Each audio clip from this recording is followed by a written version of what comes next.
مقصد شریعت از اعتکاف چیست؟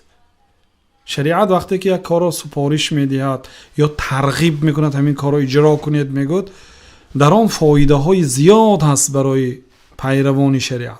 وقتی که نکن حرام است مکروه است میگوید در آن ضرر است. در اعتکاف چی فایده است؟ مقصد اعتکاف چی؟ قطع العلائق عن الخلائق والاقبال على الخالق. اعتکاف این کندن علاقه از خلائق، از مخلوقات علاقه را کندن و پیوست کردن علاقه با الله تعالی.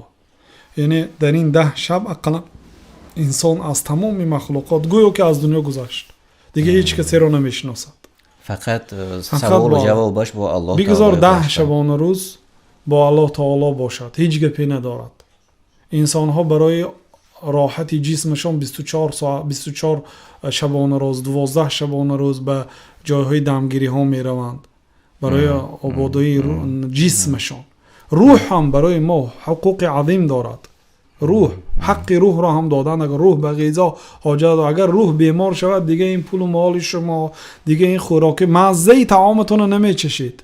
قیمت ترین طعام در دسترخوان انسان هست، نه اشتها دارد برای خوردن و اگر خوردن مزهش نمیچشد.